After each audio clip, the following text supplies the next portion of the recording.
Hello, this is Wicked Shrapnel, and today I would like to talk about the positive news stories related to gun ownership in the United States, because it seems here that anytime that there is some sort of gun tragedy, it is blast nationwide all over every media outlet, and now we're seeing a lot of political action that is trying to enforce bans on guns and restrictions to guns.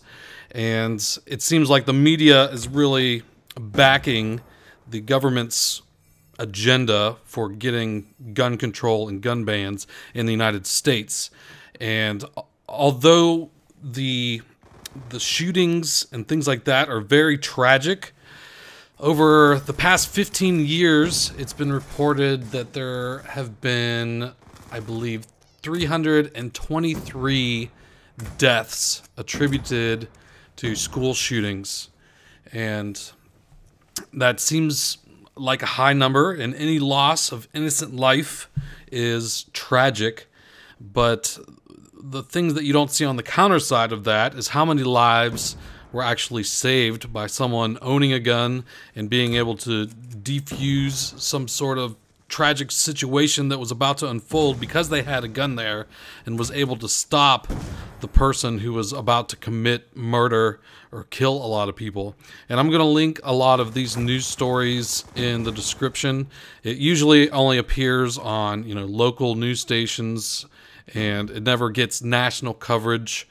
Because when you prevent some sort of tragedy, it doesn't seem like that's newsworthy. But if someone does something horrific, then that is blast all throughout the whole nation. And so it really seems like things are so bad here that we have to take the guns to put a stop to this. But we never really see the flip side of things, where guns are protecting people and allowing people to defend themselves against threats that would otherwise end their lives or allow people to commit murder against others. So check out some of the news stories in the description just to see the flip side of things that you don't really hear about. And also to get back to like how many deaths are attributed to school shootings at 323.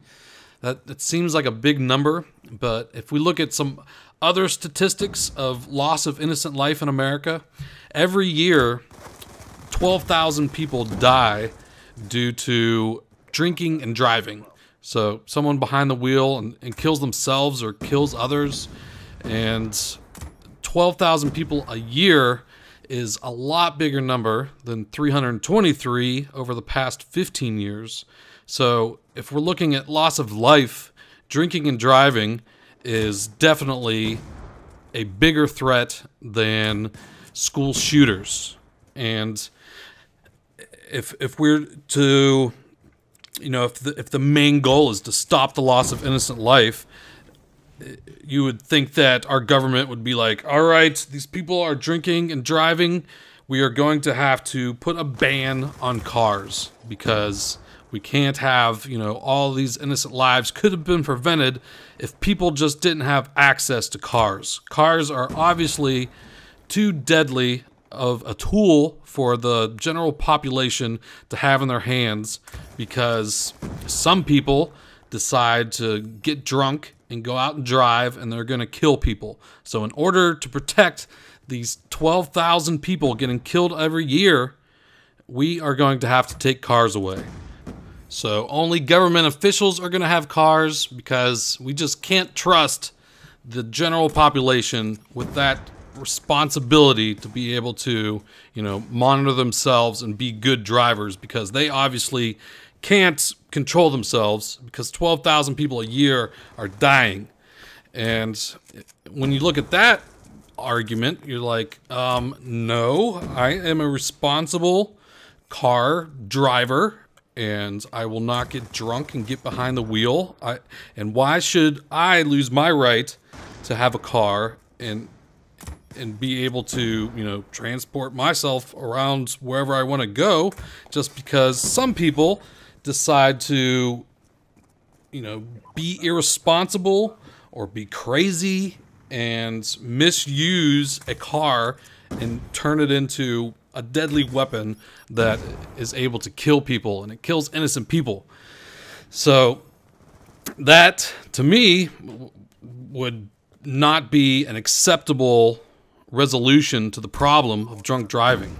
Now, the people that are caught drunk driving, and that is a criminal, it's obviously against the law, and I think that they should be punished to the fullest extent of the law, just to let anyone that is thinking about ever doing it to think twice, and just make the punishment so harsh that no one would ever attempt to do that. And even when that happens, and there are very harsh drinking and driving laws these days, and people lose their license and spend years in jail, especially if there's a homicide that takes place due to it. And I love it.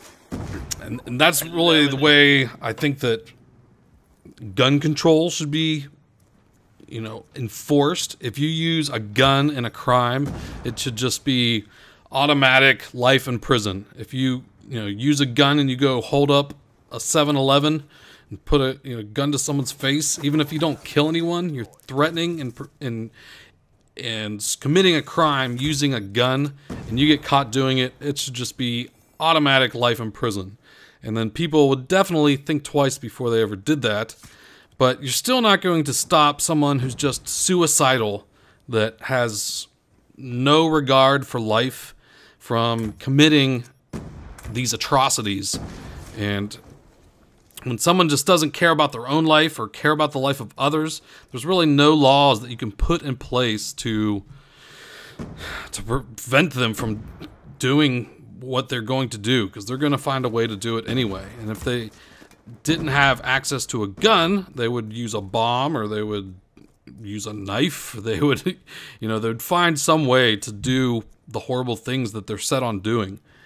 And you shouldn't punish everyone just for the acts of a very small few. And that's my feelings on it.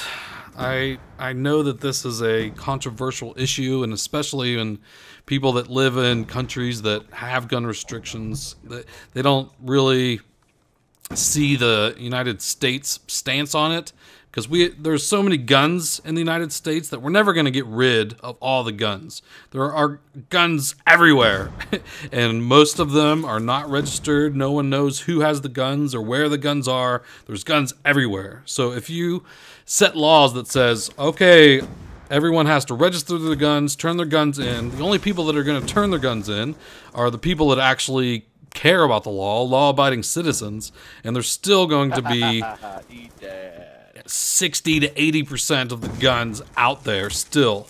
And those people that have the guns are the people that don't give a shit about the law.